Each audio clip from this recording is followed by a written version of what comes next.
आजकल इस संसार के भागा दौड़ के जीवन में कहाँ लोगों को फुर्सत होती है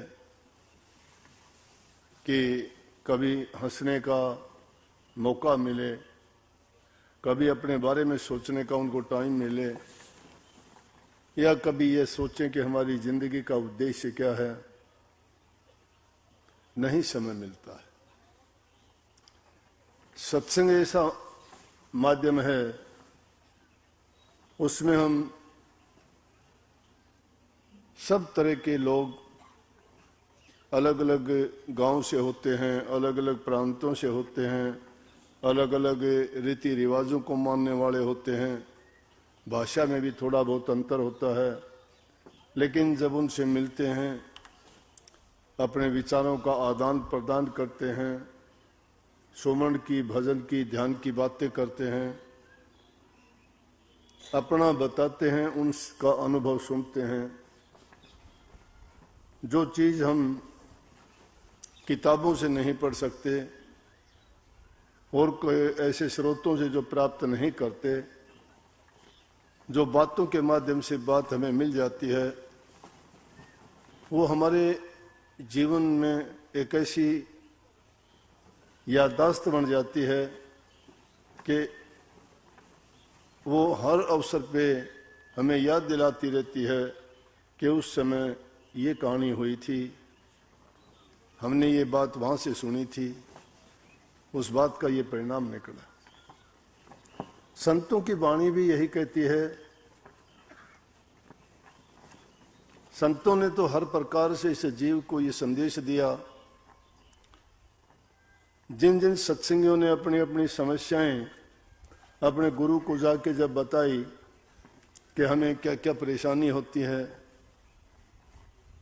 अभ्यास के टाइम में, ध्यान में, सुमन करने में, दुनियादारी में जीने में भी, और सबसे पहली जरूरत है कि दुनिया में जीना बड़ा कठिन है, क्योंकि जब आप सही रास्ते पे चलते हो तो अनेक प्रकार की बाधाएं आपका रास्ता रोकने की कोशिश करते हैं। बाहर से नहीं, आपके घर में ही आपके विरोधी पैदा हो जाएंगे। किसी का पति विरोधी हो जाएगा, किसी का भाई विरोधी हो जाएगा, किसी की संतान विरोधी हो जाएगी। तो बहुत कठिन है इस रास्ते पे चलना। सच्चाई का रास्ता तलवार की धार पे चलना है, ऐसा भक्ति का असूल है। तो अनेक प्रकार की बातें हैं। हम अपनी समस्या, कोई कहता है जाके मेरा मन सुमन में, ध्यान में नहीं लगता। वैसे तो अगर सोचा जाए, कहा जाए, तो जो चीज हमें करनी चाहिए वो हम जाके पूछते हैं। क्यों पूछते हैं और हमें उसका समाधान भी कैसे मिलता है? जब गुरु उन रास्तों से गुजरा है तो उसको पता है, उसको अनुभव है, क्योंकि अपने अनुभव के आधार पर उनको ये समझाते हैं। ये मन किसी एक की समस्या नहीं, हर सत्संगी के साथ में मन ऐसा करता है, क्योंकि मन की जिम्मेवारी है, वो हमें इस दुनिया में, संसार में फंसाए रखना चाहता है। वो नहीं चाहता ये जीव इस काल की जेल से निकल जाए। इसलिए हमारा गुरु तो ये कहता है, हम ये चाहते हैं कि हम काल की जेल से निकलें, और वो कहता है निकलने नहीं देना। तरह तरह के आपको प्रलोभन देता है, किसी को किसी प्रकार की, किसी को किसी प्रकार की बाधाएं ऐसी खड़ी कर देता है, किसी को दुखी करने के लिए, किसी को सुखी करने के लिए। लेकिन जो उनकी तरफ ध्यान नहीं देता है और ख्याल करता है प्रभु का, अपने जीवन को जो सुधारना चाहता है, कल्याण चाहता है, और जिसकी आस्था दृढ़ हो जाती है, उसको ये समझ आ जाती है कि जीवन में ये बातें तो होती रहेंगी और होती आई हैं। लाख प्रयास करोगे तो भी वो चीजें तो होंगी, कितनी भी कोशिश करें हम, क्योंकि जिनके बीच में हम रहते हैं वो एक प्रकार के लोग नहीं हैं। लेकिन जो बात इन्होंने थोड़ी देर पहले एक शब्द गाया था, एक तो गाया था, बेतुकी बात करते हैं, ये मन में आ जाता वो उठा के गा देते ना, टाइम का पता क्या बोलना है क्या गाना है। शुरू में तो गा दिया मन के लगाए पिया पावे जी कोई इस विध मन को लगाओ, मन समझा दिया इन्होंने पूरा। वक्त की बात होती है, वक्त की वाणी होती है, वक्त पे बिना मतलब की जो वाणी होती है वो उसका महत्व नहीं रहता। मन के लगाए तो पिया मिलेगा, लेकिन मन लगा लिया क्या, मन लगाने में ही तो कठिनता है। दूसरा फिर कह दिया कि अपना मानस जन्म सुधार भूल में क्यों फिर लूटी लूटी। मानस जन्म सुधारने का मतलब यह है कि हमने कौन सी ऐसी गलतियां कर दी, कौन सी हमारे से ऐसी भूल हो गई, क्या हम में कमी आ गई कि जिसको सुधारने के लिए हमें हिदायत दी जाती है, शिक्षा दी जाती है। मानस जन्म सुधारने का मतलब यह है कि जिस बात के कारण हमें मनुष्य चोला मिला था वो चीज हम भूल गए हैं, और वो संतों की संगत में जब जाते हैं तो संत सहज में बता देते हैं, और उस बात को आप रोजाना बोलते गाते भी हो, उसको रोजाना कहते भी हो कि सतगुरु के दरबार में जाइए बारंबार। कुछ लोग कहते हैं मन जाइए बारंबार, मन कैसे जाएगा बेचारा, मन तो रोकता है, कैसे जाओगे। लेकिन है असल में ये कि सतगुरु के दरबार में जाइए बारंबार, उसमें आस्तिक भी चला जाएगा, नास्तिक भी चला जाएगा, मन तो नहीं जाएगा। मन को तो घिस के लेके जाना पड़ता है। भूली सी वस्तु लखाए दें, वो भूली वस्तु क्या है, वो यही है कि अपने मनुष्य जीवन को सुधारो। सुधार की क्यों जरूरत पड़ी कि हम जिस काम के लिए आए थे वो काम हम करना भूल गए। हमें करना क्या था कि गुरु की खोज करके, नाम की दीक्षा लेके, नाम की कमाई करके इस जीवन से, इस जन्म मरण के बंधन से मुक्त होने के लिए हमें प्रयास करना था, मेहनत करनी थी, भक्ति कमानी थी। वो चीज हम भूल गए हैं। क्या हुआ, इस दुनियादारी के खेल में ऐसे उलझ के रह गए कि उस चीज को बिल्कुल एकदम से दिमाग से निकाल दिया कि हमें क्या करना था। जैसे कोई बच्चा किसी मेले में चला जाता है, मेले में वो खेलों को देखते देखते, वहां की सजावट को देखते देखते, वहां जो तमाशे होते हैं उनको देखते हुए अपने घर को, अपने काम को सब भूल जाता है और उस मेले में खो जाता है। इसी प्रकार से इस दुनिया के मेले में हम भी खो गए। हमें ना घर याद है, ना हमारा उद्देश्य याद है, हमें कहाँ जाना है ये भी नहीं है। लेकिन पछतावा कब होता है, जब मेला बिछड़ जाता है और फिर देखते हैं कि ये तो सब खत्म हो गया, अब मैं कहाँ जाऊंगा। वो खो चुका है उस चीज को, फिर वो कोशिश करता, हाथ पांव मारता है। ये इंसान की जिंदगी है। बचपन खो देते हैं, जवानी खो देते हैं, बुढ़ापा आता है। बचपन खेल कूद में खो देते हैं, सोने हंसने में बिता देते हैं। जवानी आती है, बेपरवाह हो जाते हैं, कोई परवाह नहीं करते, मस्ती में। शादी हो गई, बच्चे हो गए, ऐसे घोड़े मिले कि बस ये सोचते हैं ये स्वर्ग यही है। खाने कमाने में जिंदगी बिता दी, पेट तक सीमित रहे, बच्चों तक सीमित रहे। लेकिन जब बुढ़ापा आया तो उस मेले में खोए हुए बच्चे की तरह से होश आ गया कि अब कहाँ जाऊं, अंधेरा हो चुका, घर का पता नहीं। ये रूह भी इसी प्रकार से इस दुनिया के मेले में भटकने के बाद और उस उम्र दराज होने पे पछताती है कि अब क्या करूं।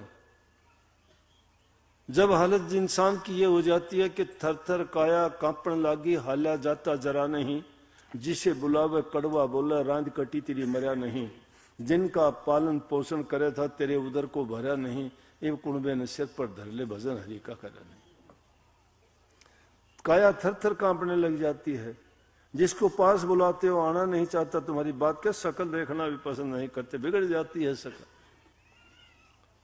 बर्बाद कर दिया समय, फिर पछताते हैं कि जिनके लिए मैंने पाप किए, झूठ बोली, कपट किए, ठगी की, और वो पाप कमाए किन के लिए? इनके लिए, जो मेरे लिए करना चाहिए था वो मैंने नहीं किया। वो चीज सतगुरु सत्संग में सहज में बता देते हैं, वो बात भूली हुई है। उसको कहते हैं भाई समय रहते हुए चेत लेगा तो तुझे आखिर में पछताना नहीं पड़ेगा। और गुरु की शरण में जाके जो पक्के यकीन और विश्वास के साथ गुरु को सब कुछ मान लेता है तो उसका सब कुछ संवर भी जाता है। अब गुरु के पास जाते बराए नाम हो, गुरु को मानते नहीं, बहुत अच्छी बात है, बहुत प्यार करते हो, प्यार बहुत अच्छी चीज है। प्यार करने वाला आदमी, प्यार जब तक नहीं होगा तो उसमें लगन नहीं लगेगी। अब कितनी बात करते हो, चकवे की चकवी से लगन होती है, पूरी रात बिता देते हैं दोनों बिरह में, मिलते नहीं है। कुदरत का नियम है, कहते हैं चकवा और चकवी दो पक्षी होते हैं, दिन के टाइम मिल जाते हैं, रात का समय आता है दोनों बिछड़ जाते हैं। लेकिन बिरह देखो उनकी एक दूसरे से बात करते रहते हैं। लेकिन शिक्षा बहुत बड़ी है उनकी। ये ऐसा जीवन बीतते बीतते है तो इंसान के लिए कहानी कैसी भी हो लेकिन हमें शिक्षा देती है। वो चकवी कहने लगी, चकवी कहे चकवा चलिए पास लोहार, हाथ जोड़ उन आखिए एक संगड़ कर दे तैयार। चकवी बोली चकवा चल लोहार के पास चलना, और वहां चल के हम प्रार्थना करें कि ऐसी सांकड़ बना दे, एक ऐसी जंजीर बना दे। बोला क्या करेगी उसका? कि रात दिन दा बिछड़ना ये कड़ा दुश्वार, दिन छिपदा जब देखे लिए पया में मार। कि रात दिन का बिछड़ना अच्छा नहीं लगता, दिन छिपदा दिखेगा जी दोनों जने पाया में बांध लेंगे उसके, फिर कुकर अलग होंगे, जुदा नहीं होंगे, इकट्ठे रहेंगे पूरी रात। चकवा बोला चकवी ना करे हाय हाय, जो लिखी दरगाह में तो संगल भी टूट जाए, जो मालिक ने अगर नहीं चाहिए तो वह सांकल भी टूट जाएगी। मानता हूं कि दुख है, दर्द है, लेकिन यहां हमें उस चीज को लेना चाहिए कि बिरह देखो उनकी। पतंगे की बिरह देखिए आप, प्रकाश को देखता है, उसके वार फेर करता है, चारों तरफ घूमते घूमते कोई दूसरी चीज नहीं चाहता, जल के मर जाता है, भस्म हो जाता है। प्रीत पक्की सच्ची, कोई कपट मिलोनी नहीं है।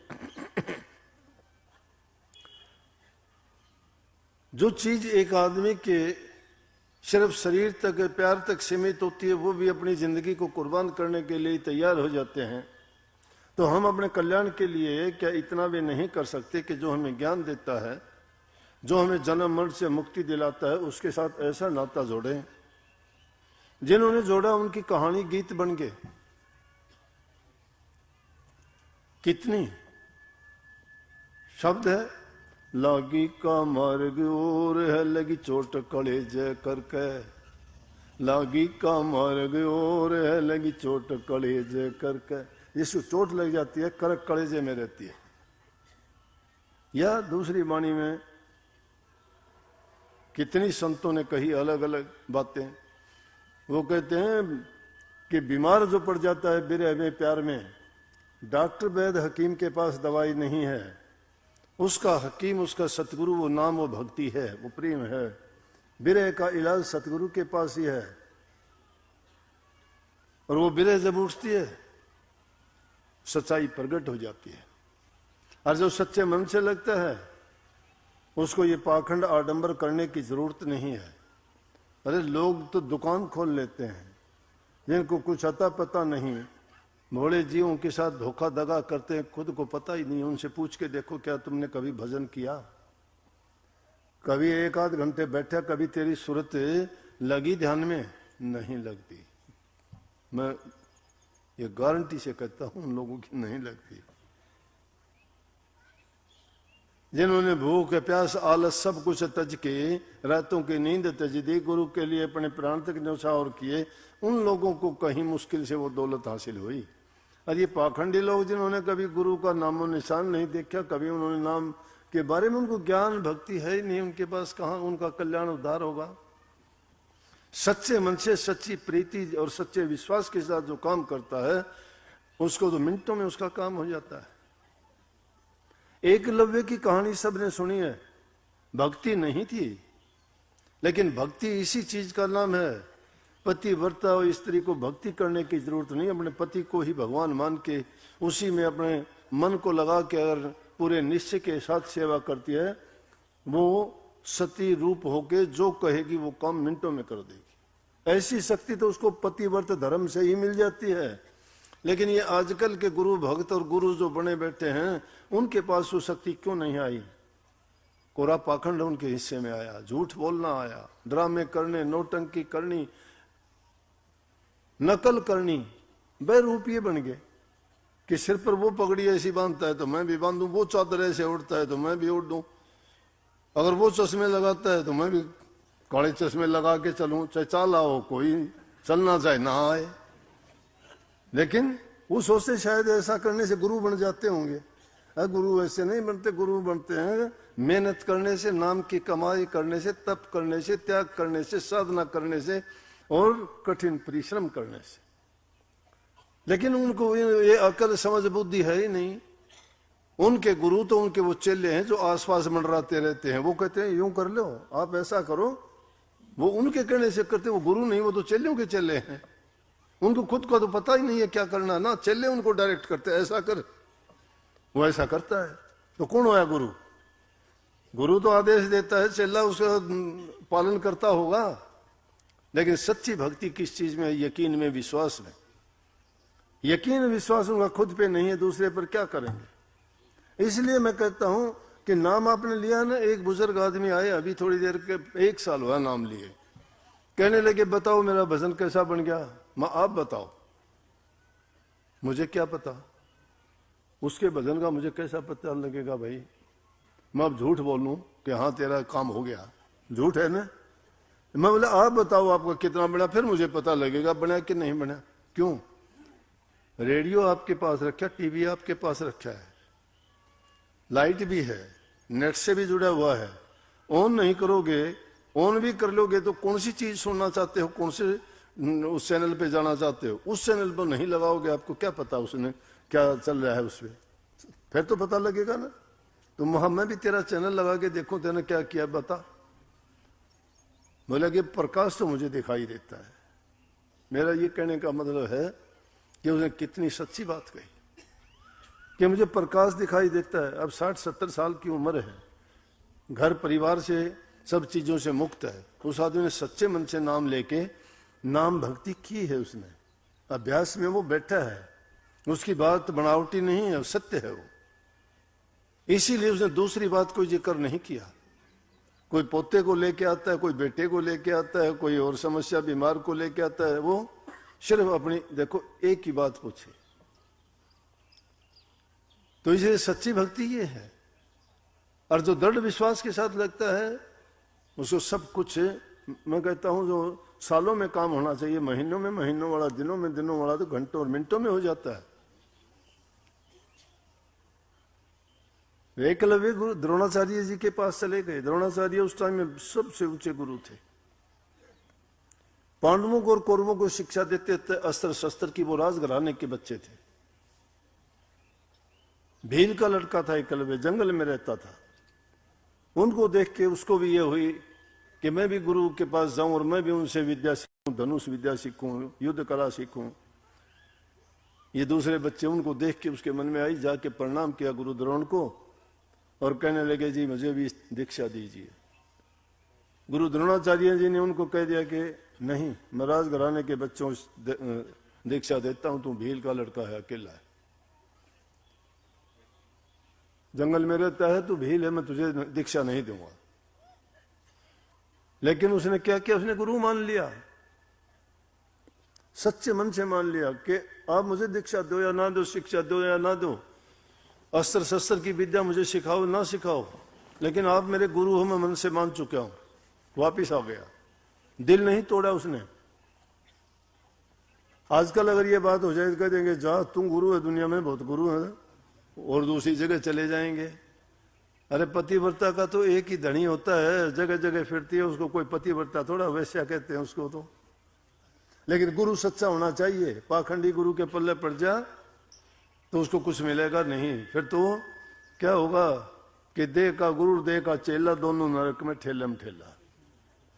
झूठा गुरु झूठा चेला, फिर तो डूबेंगे दोनों। अगर तैरना चाहते हो तो सच्चे गुरु की शरण में जाओ, जो तुम्हें सत्य से अवगत करा दे, किसी पूजा पाठ पाखंड में ना फंसाए। नाम भक्ति, गुरु भक्ति, सेवा भक्ति, जिसमें आपका चरित्र और घर और में सब प्रकार की शांति। अपना मानस जन्म सुधारने का मतलब है, पहला सुधार तुम समाज में रहते हुए अपने जीवन को सुधारो, अच्छा बनाओ। जिस इंसान का चरित्र नहीं है, जिसके घर में शांति नहीं है, जो माँ बाप के साथ में रह के उनकी सेवा स्वरूपा नहीं करता है, उनका आदेश उपदेश नहीं मानता है, उनकी आज्ञा का पालन नहीं करता है, उनकी बात नहीं सुनता है, तो वो कहाँ से अच्छा बनेगा, कहाँ से चरित्रवान बनेगा, और उनके क्या संस्कार होंगे, बाहर जाके वो क्या बर्ताव करेगा। इसीलिए पुराने जमाने में घर परिवार और वंश देखते थे तो कहते थे कि इसके खानदान को देखो ये कैसा है। खानदान का देखने का मतलब वो चरित्रवान होना चाहिए, और चरित्रवान वही होते हैं जिनके घरों में अच्छे संस्कार मिलते हैं माँ बाप से, जो सेवा प्यार हर प्रकार से बड़ों की इज्जत, छोटों को प्यार करते हैं। तो पहला सुधार तो यही है, मानस जन्म सुधार, पशु जैसा बर्ताव नहीं करना, रोजाना के लड़ाई झगड़े, जबान से गंदा मंदा बोलना, उल्टी सीधी बातें करना, क्या मिलेगा उससे? हमारी बुद्धि मलिन हो जाती है, ख्यालात बुरे हो जाते हैं, और हमारे बारे में कोई अच्छा सोचता नहीं है, ना हम दूसरों के बारे में कभी अच्छा सोच पाते हैं। पहली सुधार है कि मनुष्य जीवन को सुधारने का पहले अपने आप को सुधारो। एकलव्य जी को आस्था थी और उन्होंने मान लिया कि मैं आपको गुरु मानता हूं। आज से जंगल में गया, जंगल में जाके अपने एकांत में गुरु द्रोणाचार्य को देखा था, मिट्टी की मूर्ति बना ली, और मिट्टी की मूर्ति बना के उसको ढक के वहां रखता, रोजाना धनुष बाण लेता और वहां घंटों तक अभ्यास करता। पहले जाके उसी मूर्ति को मत्था टेकता जो मूर्ति खुद ने बनाई, मिट्टी की बनाई, लेकिन अपनी आस्था और विश्वास से उसको वहां उनको जीवित कर लिया। साक्षात मानता था उनको, मिट्टी की नहीं मानता था, उनको साक्षात रूप में गुरु मानता था। मूर्ति हृदय में रखो। संत मत की तो शिक्षा यह है कि बाहरी मूर्ति क्या है कि जब तुम बाहर से देखते हो वो निर्गुण है। गुरु अगर मिलता है तुम्हें सरगुण रूप में मिलता है, देह रूप में मिलता है, लेकिन अभ्यास जब करोगे तो निर्गुण तुम्हारे अंदर में मिलेगा। सरगुण से जब तक तुम्हारा प्यार, विश्वास और श्रद्धा नहीं है तो निर्गुण गुरु आपका कहां से मिलेगा आपको? जब तक सरगुण नहीं है आपके सामने तो निर्गुण नहीं मिलेगा। निर्गुण में जाने के लिए सरगुण से प्रीत और विश्वास पहली चीज है। ऐसा अभ्यास किया उसने कि गुरु द्रोण ने तो अर्जुन को दीक्षा देके ऐसा बना दिया, कहने लगे तेरे समान कोई धनुषधारी नहीं होगा दुनिया में। और एक दिन शाम के वक्त जब बैठे हुए थे, उस एकलव्य ने एक कुत्ते को जाते हुए देखा तो उसका मुंह बाणों से भर दिया। उसने बाणों से मुंह भर दिया, कुत्ता आगे गया तो अर्जुन ने जब देखा, गुरु द्रोण को कहने लगा, गुरुजी आप तो कह रहे थे कि तेरे जैसा धनुषधारी नहीं, ये भी कोई होगा जिसने ये क्या करिश्मा किया है। जब जाके देखने गए जंगल में, उसके जहां से कुत्ता आया था वहां जाके देखते हैं तो भील का लड़का वहां अभ्यास कर रहा था। जाके खड़े हुए, गुरु द्रोण कहने लगे, भाई उसने चरण छुए कि तू कौन है? बोला जी मैं आपका शिष्य। मेरा शिष्य? बोला एकलव्य आपका शिष्य भील का लड़का। आपके पास गया था, आपने मुझे अपनाने से इनकार कर दिया था, लेकिन मैंने तो आपको गुरु मान लिया। बोला बहुत अच्छा। बोला कुत्ते के मुंह में बाण किसने? बोला मैंने मारे थे। अब गुरु द्रोण को जच के कि तेरा वचन तो खाली हो गया, खराब हो गया, झूठा हो गया, कि तूने तो अर्जुन को कहा था कि तेरे समान धनुषधारी नहीं है कोई भी दुनिया में। तो उन्होंने क्या किया कि कहने लगे कि अगर तू मेरा शिष्य है तो गुरु दक्षिणा क्या दी तू? क्या दी तूने? बोला जी गुरु दक्षिणा तो आपको देनी है। अभी कब देगा? दे फिर। बोला जी यहाँ तो कुछ है नहीं, बताओ मैं आपको क्या गुरु दक्षिणा दे सकता हूँ? क्या दे सकता है शिष्य गुरु को? बोला तेरे दाएं हाथ का अंगूठा दे दे। अगर कोई दाएं हाथ का अंगूठा मांगता है तो उसकी जिंदगी मांग ली, जो पूरी जिंदगी जिस चीज का अभ्यास किया था वो फिर धनुष चलाने के काबिल ही नहीं रहेगा। इसी से तो खींच के उस पे चढ़ाते हैं बाण को। चक्कू निकाला, निकाल के काट के अंगूठा पकड़ा दिया, बोला ये वो गुरु दक्षिणा थी। आजकल तो ऐसी दक्षिणा, ऐसी परीक्षा गुरु लेते नहीं है। इस कलयुग में तो गुरु कहते हैं कि तुम्हें इतना ही काफी है कि गुरु के वचन की पालना करो, गुरु तुम्हें जो बताता है वैसा करते जाओ। इस युग में संतों ने जीव के लिए इतना सुलभ और सरल रास्ता बता दिया सूरज शब्द का कि तुम घर के सारे काम करते हुए समय निकाल के भक्ति किया करो, अभ्यास में समय लगाया करो, नाम का सुमरण किया करो।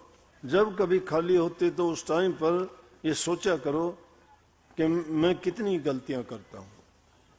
हमें ध्यान लगाने से, नाम का अभ्यास करने से कौन चीज रोकती है? हमारे मन के विचार रोकते हैं। हमें पुराने समय से ये आदत पड़ी हुई है, मन के कहे में चलते आ रहे हैं, मन जो कहता है वही करते हैं। अब यहां पर जब गुरु के संग में आए हैं, गुरु से दीक्षा ली है, तो अब हमारे सामने विकल्प है।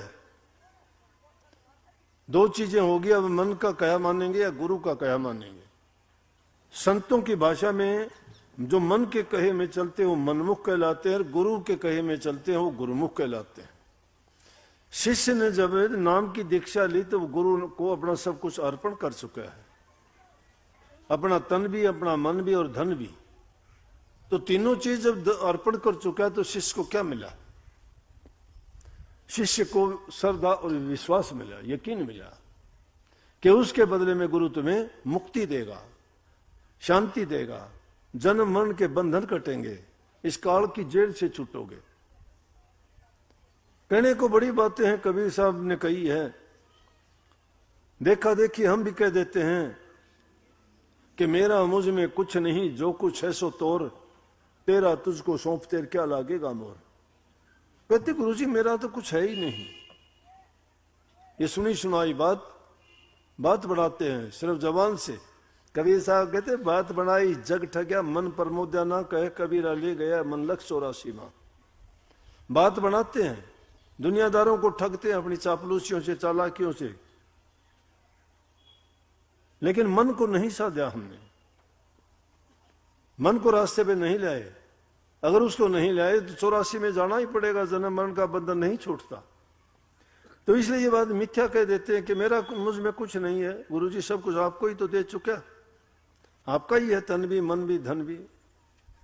कहते हैं कि सही बात है, तेरा तुझ में कुछ नहीं, जो कुछ है सो मोर। प्रभु के बारे में मान लीजिए, जीवन परमात्मा का दिया हुआ है, उनको मान लीजिए ना।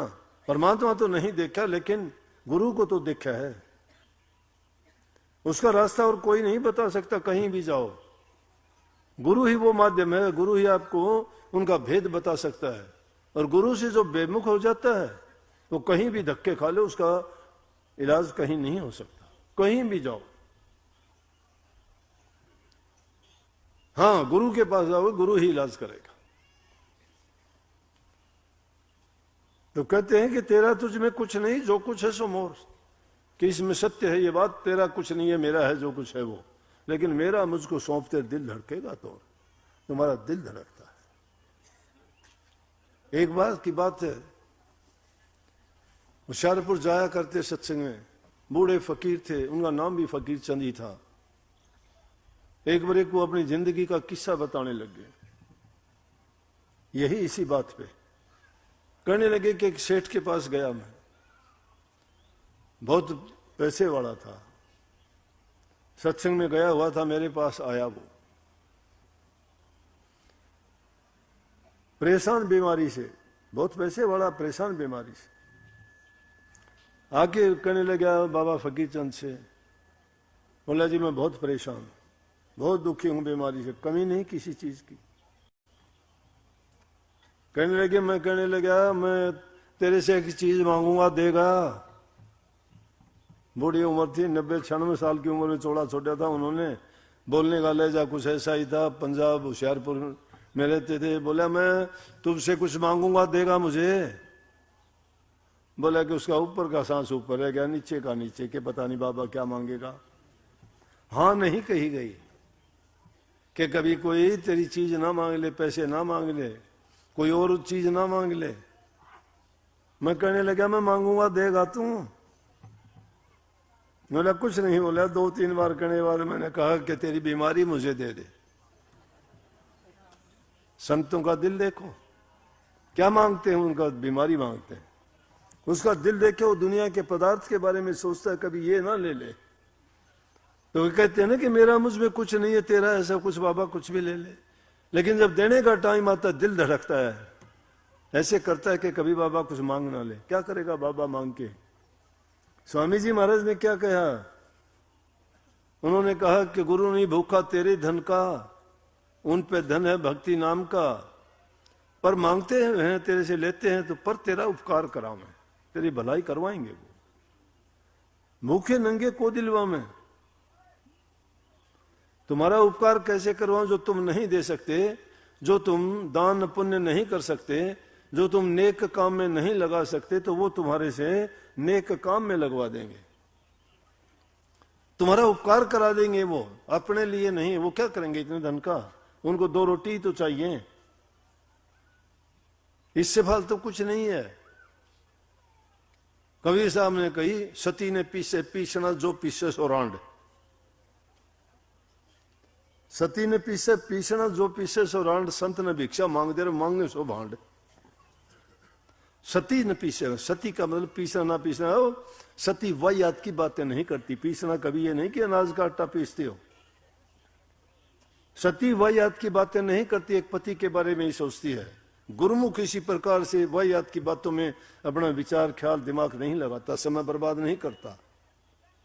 गुरुमुख गुरु के बारे में सोचता है, गुरु के दर्शन, गुरु के वचन, गुरु दर्शन की प्यास, उनके वचन पर पूरा यकीन और विश्वास, इससे बाहर निकलता ही नहीं है। गुरु की महिमा, गुरु की चर्चा, गुरु की याद। क्यों कही कबीर साहब ने, आ जाए सतगुरु नैनन में नैन झाप में ल्यूं, ना मैं देखूं और को ना तो ही देखने दो। कि सतगुरु इतनी प्रीति कबीर साहब कहते हैं, जो खुद खुदा थे, वो कहते हैं आ जाए सतगुरु नैनन में, तो मेरी नैनों में आंखों में आके बैठ जा और नैनों का पर्दा डाल लूं मैं, ये ऊपर से पलक डाल दूं, नैन ढाप में लूं, ना मैं देखूं, खुद भी नहीं देखूं, औरों को भी नहीं देखने दूं, इतना कंजूस। आगे बैठ जाऊंगा आपको कैद करके रोक के, मेरे ही हो मेरे हो।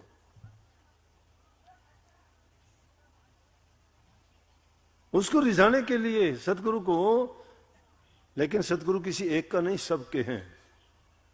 चांद सूरज आकाश पराताड़ परमात्मा ये किसी एक के नहीं है, सबके लिए हैं। और वो सबके हित की बातें करते हैं। संत सबके हित की बात करते हैं, वैद्य सबके हित की बात करते हैं, न्यायाधीश सबके न्याय की बात करता है। पक्ष नहीं करेंगे, अगर पक्ष करते हैं तो ये गुरु के लाने, गुरु पक्ष करता है, गुरु के लाने के लायक नहीं है। अगर जज पक्ष करता है तो जज के लाने के लायक नहीं है, न्याय करना चाहिए उसको। वैद्य किसी का पक्षपात नहीं करता, चाहे मरीज और बीमार कोई भी हो, सबका बराबर उसको करता है। बरसात सबके खेत में बरसती है, वो नहीं देखती गरीब अमीर कौन कैसा है। इसीलिए परमात्मा सबका है, लेकिन उस सबको मिलता क्यों नहीं है? वो कमी हमारी है, खुद की है।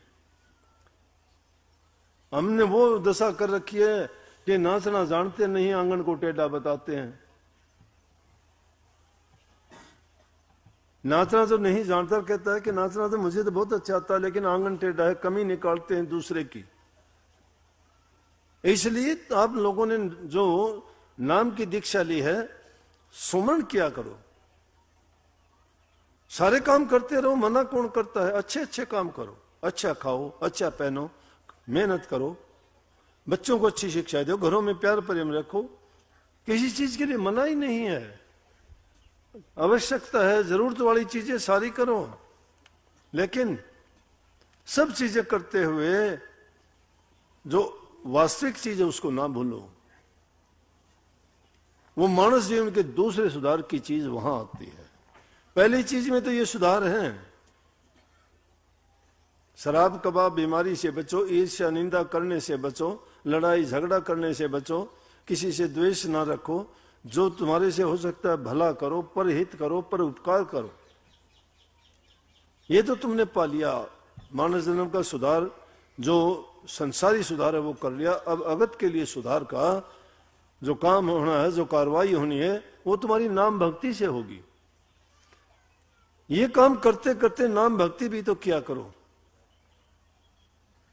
नाम का सुमन करो। कुछ नहीं होता तो ये बहाने ना लगाओ। मैं कहता हूं अगर तुम्हें तकलीफ भी है तो भी उस तकलीफ को मिटाने के लिए ही नाम को याद कर लिया करो। जिसको किसी प्रकार की दिक्कत परेशानी है, संकल्प करके बैठ जाया करो कि मेरे इस काम में सतगुरु मदद करना, और एकाग्र चित्त होके उसको मन को लगा। काम तो मन से होना है। ये मन जब तक हमारे से बाहर है तो उल्टे सीधे काम करेगा, लेकिन काबू में आ जाएगा तो जैसे बंदर नचाने वाला बंदर को कैसे नचाता है, शेर को भी सर्कस में कैसे नचाते हैं, इस प्रकार से सबको फिर मन को तुम कैसे भी नचा लेना, लेकिन काबू में करना पड़ेगा। और इसका अंकुश क्या है? नाम भक्ति ही है। उस दायरे से बाहर ना निकलो। जो मर्यादाएं सतगुरु ने बना दी उनसे उनको ना लांघो। मर्यादाएं हैं, मर्यादाएं वो लक्ष्मण रेखा की तरह से लकीर हैं। जब माता सीता ने उस लक्ष्मण रेखा को लांघा था तो देखो कितना बड़ा उनके साथ हादसा हुआ। इसीलिए जो मर्यादाओं को तोड़ देता है वो किसी काम का नहीं रहता। उस आदमी की कोई सनद नहीं रहती, उसका कोई यकीन और विश्वास नहीं करेगा। आदमी कभी भी अपने विश्वास में कमी ना आने दे। भला बुरा लाभ हानि होती रहती है, लेकिन कभी भी आदमी को ना विष नहीं विश्वास देना चाहिए। किसी के साथ धोखा दगा नहीं करना चाहिए। किसी का नमक खा के नमक हराम नहीं करना चाहिए। हमारी संस्कृति रही है कि प्राण जाए पर वचन न जाए। वचन जो दे दिया तो चाहे उसके बदले प्राण दे दिए जाएं, लेकिन वचन को नहीं तोड़ना। तोड़ते हैं वो भला नहीं होता उनका, मैं बताऊं, उनको बहुत पछताना पड़ता है। खुद उनकी जबान से ही वो आखिर में कह के ही जाते हैं। जिन्होंने ऐसा किया है उनके परिणाम बहुत बुरे हैं। अरे अच्छा करते करते भी हमारे साथ जब बुरा हो जाता है तो बुरा का करते करते क्या होगा? बुराई का परिणाम कैसे अच्छा होगा? इसलिए मन में ये एक संकल्प लेके ये निश्चय पक्का करो कि नाम भक्ति करने से मेरे इस जगत के भी रोग सारे कटेंगे, ये सारी भी मेरी तकलीफें पीड़ा दूर होंगी, और अगत के लिए भी मेरा जीवन ऐसा होगा कि फिर दोबारा दुनिया में आना ही नहीं पड़ेगा। सदा के लिए मुक्त हो जाऊंगा और काल की जड़ से बच जाऊंगा। ये तुम्हारे विश्वास में होना चाहिए, यकीन में होना चाहिए, और वो धीरे धीरे करके सुधार हो जाएगा। मैं ये नहीं कहता नहीं होगा, मैं कहता हूं अपनी संगत बहुत अच्छी है, बहुत अच्छी है। कुछ एक निकम्मे आदमी तो ऐसे हुआ करते हैं नहीं तो नजर हो जाए, इसलिए रखने पड़ते हैं। वो नहीं रखें तो फिर तुम्हारा सुधार कौन करा? गंदगी साफ करने के लिए होते हैं ना। ऑफिस में सारे लाट साहब और बाबू नहीं बैठते, कोट पैंट पहनने वाले, सफाई करने वाले उससे पहले आ जाते हैं। तो सफाई करने वाले भी चाहिए ना। निंदक, निंदा जिसकी नहीं होती वो कुछ नहीं है। जिसकी निंदा होती है वो समझो कि कुछ है। वो जो कुछ है नहीं, अपनी देशी भाषा में कहते हैं बोला गीता में गाया जाना, रोमनिया में रोया जाना, क्या जीवन है? समझ गए? निंदक, संतों ने कही कि निंदक मेरा ना मरो जीवो आद जुगाद, हम तो ये पद पाया निंदक के प्रसाद। निंदक नहीं मरना चाहिए कि हम तो इस पद पर निंदकों के कारण तो पहुंचे। निंदकों ने तो प्रचार किया, बेचारों ने झूठा सचा, इतनी कहानियां घड़ते हैं, इतनी झूठ बोलते हैं, इधर उधर उसके कान में मुंह दिया, उसके कान में दिया, अपनी नींद बर्बाद करी, किसी को रात में, किसी को शाम को, किसी को कहीं ले जाके वो बातें बताई, झूठी साची कपट की।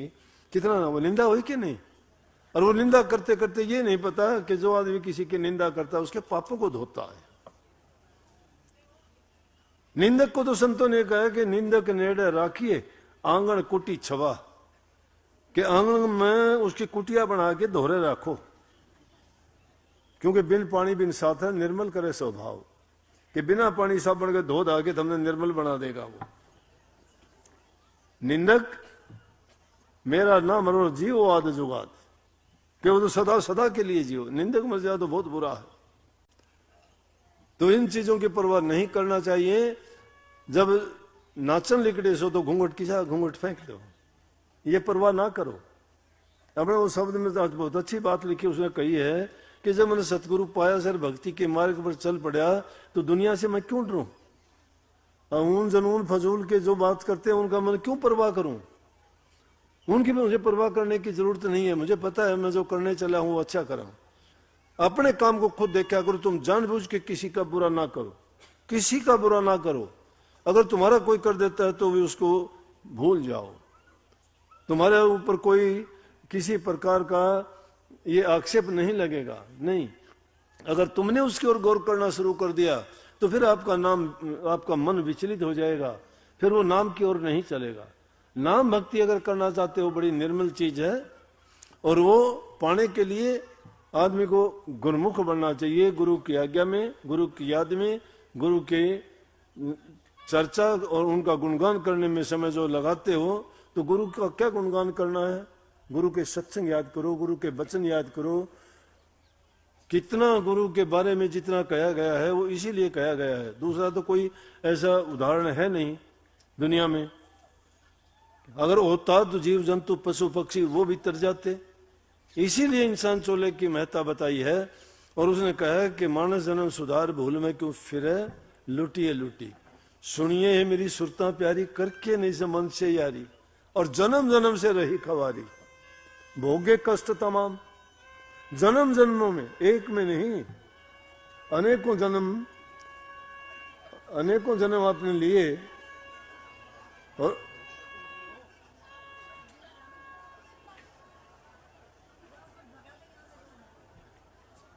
अनेकों जन्म लिए, 84 में फिरते घूमते घुमाते, कभी किसी योनि में गए, कभी किसी योनि में गए, और उन योनियों में जाके कितने कष्ट झेले, कितने दुखी हैं वो योनियों में जीवन। इसलिए कहा कि अब उस जीवन को सुधार ले, ताकि उन गंदी योनियों में ना पड़ना पड़े और वो आपको दुख ना भोगने पड़े। जीवन यही है, अच्छा जीवन, सुखी जीवन जियो। अपनी मेहनत करके खाओ, कमा के खाओ, किसी दूसरे की चीज पर नियत ना रखो, ना किसी का बुरा करो।